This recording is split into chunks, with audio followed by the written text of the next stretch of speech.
Hello बच्चों।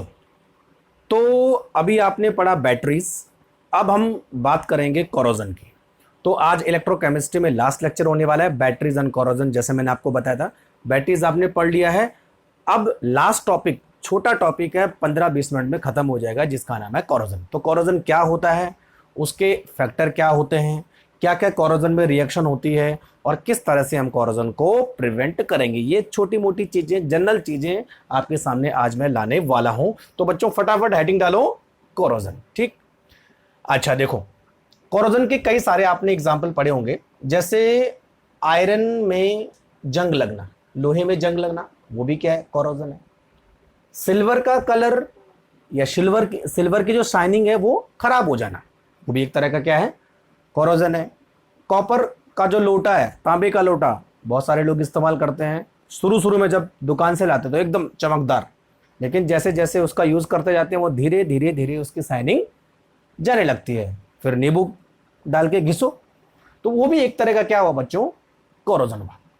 तो corrosion का मतलब ये हुआ कि मेटल का डिस्ट्रक्शन होना, मेटल का खराब होना, किसकी वजह से, एटमॉस्फेरिक ऑक्सीजन या गैसेस और मॉइस्चर की वजह से, बस। तो कोरोजन की डेफिनेशन हम बनाएंगे, डिस्ट्रक्शन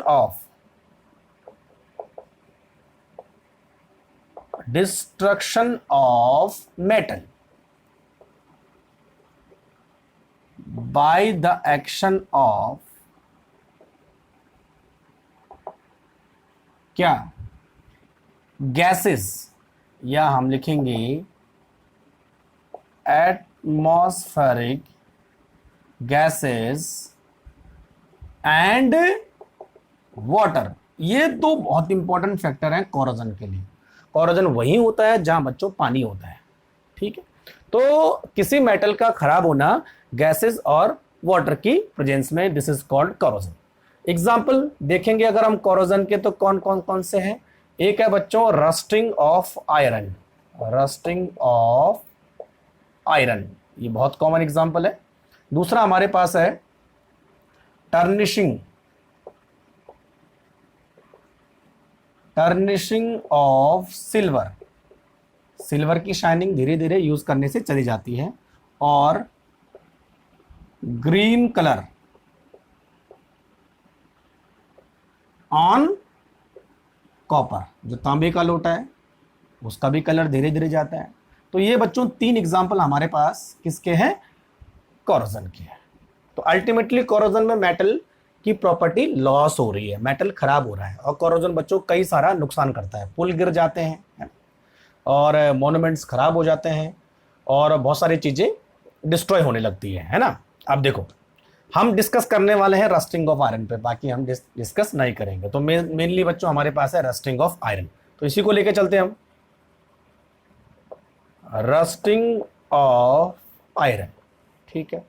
अच्छा, जैसे आपने देखा होगा आयरन हमारे पास, उसके ऊपर पानी गिरता है, तो बच्चों सबसे पहले क्या होता है कि जो आयरन है उसका ऑक्सीडेशन होता है।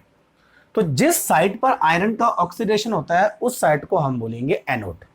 तो जो आयरन है, एक तरफ ऑक्सीडेशन होगा, दूसरी तरफ रिडक्शन होगा। तो आयरन की 2 जगह पर कैथोड और एनोड बन जाएंगे, जहां पर ऑक्सीडेशन वहां पर एनोड, जहां पर रिडक्शन वहां पर कैथोड। ठीक है। देखो, तो सबसे पहले हम बात करेंगे बच्चों the attacking site of iron act as anode, जहां से काम शुरू होता है। तो एनोड पर क्या होगा बच्चों, जो आयरन है वो आयरन 2+ में कन्वर्ट होगा, साथ में इलेक्ट्रॉन निकालेगा। तो ये काम हुआ हमारा एनोड पर। ठीक है। एक कोई भी साइट एनोड बन जाएगी। अब बच्चों क्या होता है कि ये जो इलेक्ट्रॉन यहां से प्रोड्यूस हुए हैं, जहां पर अटैक हुआ है, जहां पर आयरन का ऑक्सीडेशन हुआ है, ये इलेक्ट्रॉन उस आयरन की सरफेस से दूसरी जगह जाना स्टार्ट हो जाएंगे। सपोज अगर मैं यहां पर, ये वाटर की ड्रॉपलेट है और इस एरिया में ऑक्सीडेशन हो रहा है, तो उसके बाद बच्चों ये 2 इलेक्ट्रॉन हैं, ये निकल के इस दूसरे एरिया में चले जाते हैं। अब ये जो 2 इलेक्ट्रॉन है ये इस एरिया में प्रेजेंस ऑक्सीजन और H+ की मदद से रिडक्शन करते हैं। देखो बहुत इंपॉर्टेंट है ना। तो ये वाली साइट कौन सी हुई हमारी, एनोड, और ये साइट 2 कौन सी हुई हमारी, कैथोड। तो यहां पर देखो अभी रिडक्शन होगा। रिडक्शन बच्चों किसका होगा, ऑक्सीजन का रिडक्शन होगा with the help of H+। तो अब आप बोलोगे H+ कहां से आया। ठीक, तो पहले मैं H+ की कहानी बताता हूं। जनरली बच्चों हमारी जो रेन होती है, जो वाटर होता है, उसका pH थोड़ा सा एसिडिक होता है, मालूम है ना सबको। और क्यों एसिडिक होता है, क्योंकि जो हमारे एटमॉस्फेयर है उसमें CO2 गैस होती है, जो वाटर के साथ मिलकर क्या बनाती है बच्चों, कार्बोनिक एसिड। और बच्चों ये जो कार्बोनिक एसिड होता है एक वीक एसिड है, डिग्रेड होके जो है H+N HCO3- बनाता। तो ये जो H+ है ये इस कार्बोनिक एसिड के थ्रू आया है। ठीक है, तो बच्चों अब H+ की मदद से ऑक्सीजन क्या होगी, रिड्यूस होगी। तो जहां पर ऑक्सीजन रिड्यूस होगी वहां की साइड को हम बोलेंगे कैथोड। ठीक है, तो क्या होगा देखो, O2 plus H+ an electron क्या बना देगा, वाटर बना देगा। तो यहां पर 2 O है ना, तो 4 रखो यहां पर। ठीक है, और यहां पर रखो बच्चों 4 इलेक्ट्रॉन, तो यहां पर हो जाएगा 2H2, बात खत्म। तो this is oxidation, this is reduction, है ना। तो बच्चों ये एक तरह का क्या होगा, ये सेल बन गया, anode and cathode, anode and cathode.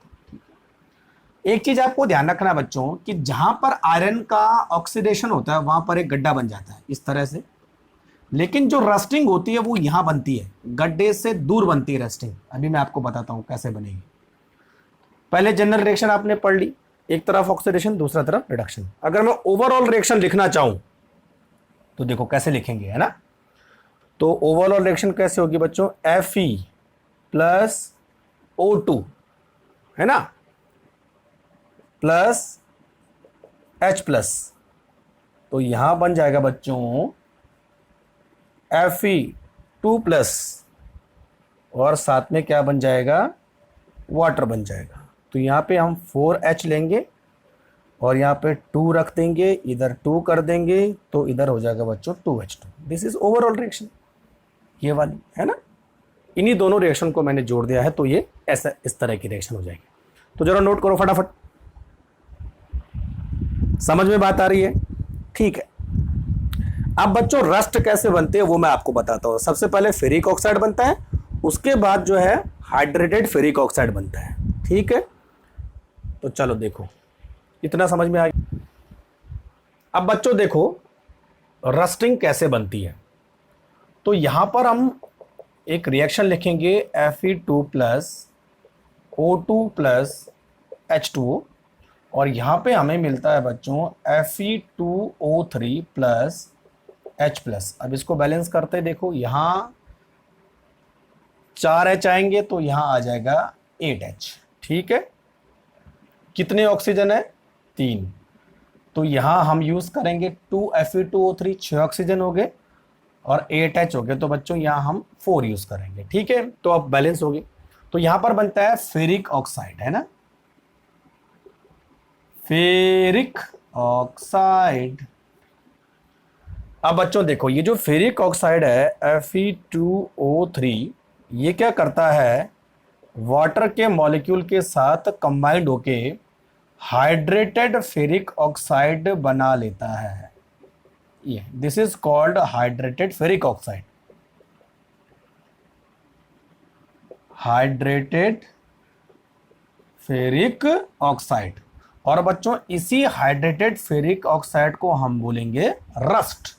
यही रस्ट है जो भूरे कलर की दिखती है ना, लोहे की जंग जिसको हम बोलेंगे, लोहे के ऊपर, उसी वो उसका फॉर्मूला है hydrated ferric oxide.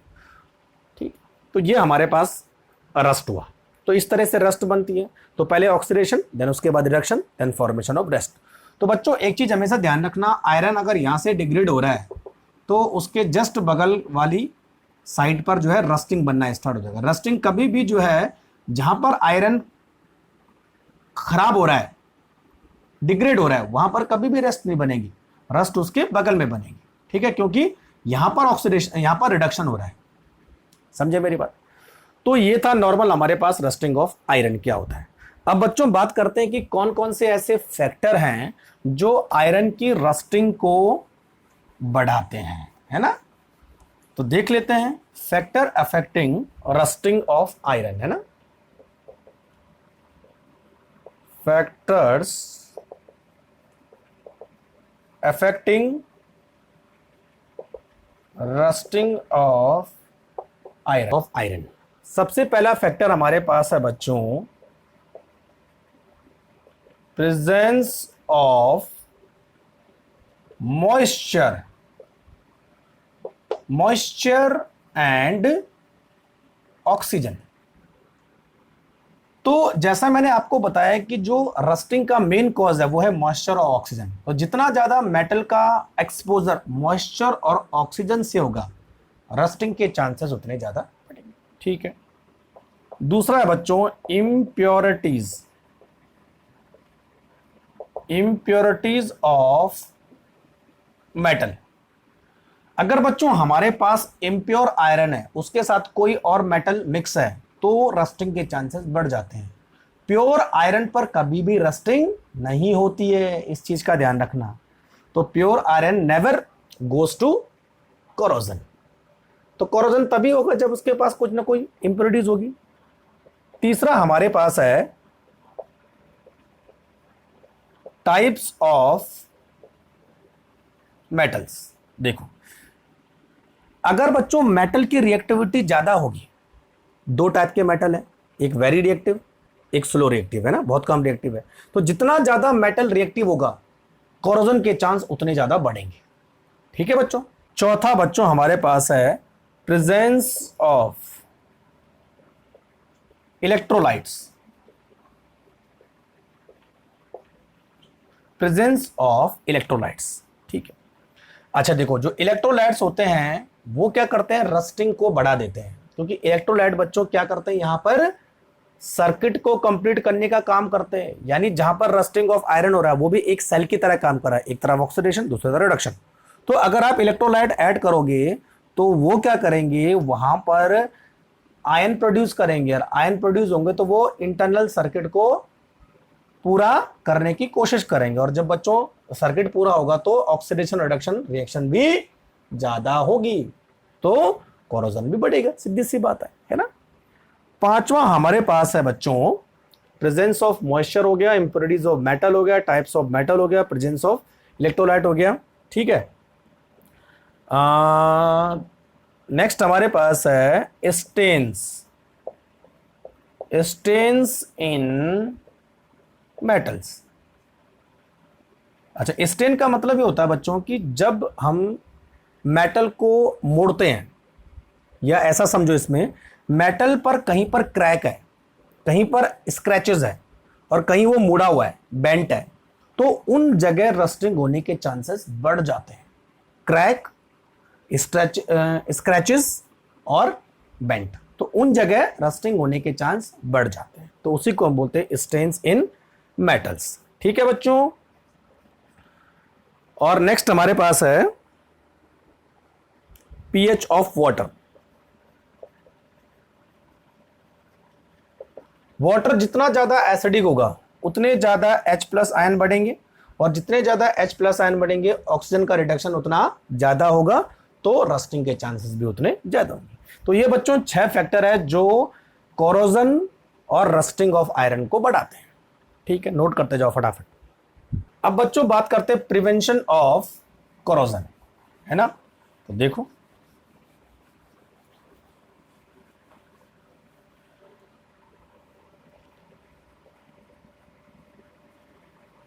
Prevention of corrosion. ठीक है, कौन कौन से ऐसे मेथड है जिनके थ्रू हम कोरोजन को प्रिवेंट कर सकते हैं। तो हमने करना क्या बच्चों, मेटल को ऑक्सीजन और मॉइस्चर से बचाना है, सीधी सी बात है। तो क्या ऐसे तरीके हैं जिसके थ्रू मेटल ऑक्सीजन और वाटर के संपर्क में ना आए? तो सबसे पहले बच्चों करेंगे हम कोटिंग ऑफ पेंट, ये तो करेंगे पेंटिंग ऑफ मेटल्स। ये सबसे चीप और इजी इजी तरीका है किसी मेटल को रस्टिंग होने से बचाने का। तो पेंटिंग ऑफ मेटल्स, ठीक है। अच्छा, पेंट में बच्चों हमारे पास केमिकल्स भी हो सकते हैं और जो साधारण पेंट्स होते हैं वो भी हम यूज कर सकते हैं। मोस्टली सारे पेंट केमिकल ही होते हैं वैसे भी, है ना, लेकिन कई बार कुछ स्पेशल केमिकल होते हैं जिनकी एक लेयर लगाई जाती है मेटल के ऊपर। दूसरा बच्चों तरीका यह है कि मेटल के ऊपर हम कुछ ऐसे मेटल की कोटिंग कर दें जो मेटल नॉन कोरोडिंग मेटल है, यानी जिसका ऑक्सीडेशन रिडक्शन कोरोजन नहीं होता है, ठीक है। तो हम लिखेंगे second, coating of metals by some non corroding metals. अच्छा, नॉन कोरोडिंग मेटल कौन सा? जैसे निकल हो गया, क्रोमियम हो गया और एल्युमिनियम हो गया, ठीक है। इनकी जब हम लेयर किसी मेटल के ऊपर लगाते हैं तो बच्चों उस प्रोसेस को बोलते हैं इलेक्ट्रोप्लेटिंग, इलेक्ट्रोप्लेटिंग, ठीक है। या जिंक एंड निकल, हम क्या करेंगे, मेटल को इनके सॉल्यूशन में डुबो देंगे तो मेटल के ऊपर इन दोनों की एक लेयर बन जाएगी, ठीक है। तो ये दोनों तरीके हमारे पास किसी मेटल को कोरोजन से बचाने का। तीसरा तरीका है बच्चों कि मेटल के ऊपर कुछ उस मेटल की लेयर लगा दी जाए, उस मेटल की कोटिंग कर दी जाए जो आयरन से ज्यादा जल्दी कोरोड होता है। तो वो बच्चों वो क्या करेगा, आयरन से पहले ही खुद ऑक्सीडाइज हो जाएगा, ये तो है ना। तो हम यहां पर बात करेंगे coating of metals with highly corroding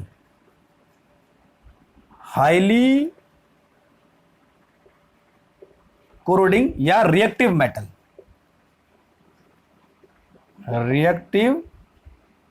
metals. तो बच्चों क्या होगा कि जिस मेटल पर हमने कोटिंग की है, ये जो रिएक्टिव मेटल है ये पहले ऑक्सीडाइज हो जाएगा और उस मेटल को आसानी से बचा देगा पहले से। तो धीरे धीरे धीरे जब तक ये मेटल जाएगा तब तक काफी टाइम हो जाएगा, यानी काफी टाइम तक हम उस मेटल को बचा सकते हैं जब तक ये मेटल खत्म नहीं हो जाए, ठीक। तो यहां पर बच्चों हम यूज करते हैं जिंक, और जिंक को उस मेटल के ऊपर लगाने की प्रोसेस को बोलते हैं गैल्वेनाइजेशन,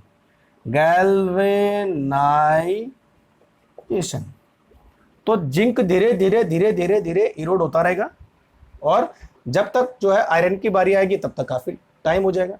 तो काफी टाइम तक हम जो है, काफी टाइम के लिए हम जो है इस प्रोसेस से अपने मेटल को कोरोजन से बचा सकते हैं, ठीक। तो यहां पर हम चैप्टर को करते हैं फिनिश। कोई चीज समझ में नहीं आए तो आप मुझे कमेंट करके पूछ सकते हैं, ठीक है। तो कोरोजन भी हो गया, बैटरी भी हो गया, सब कुछ हो गया। अब बच्चों मैं आपको क्या देने वाला हूं, जेडब्ल्यू और नीट के क्वेश्चन सॉल्व कराऊंगा। तब तक के लिए थैंक यू वेरी मच।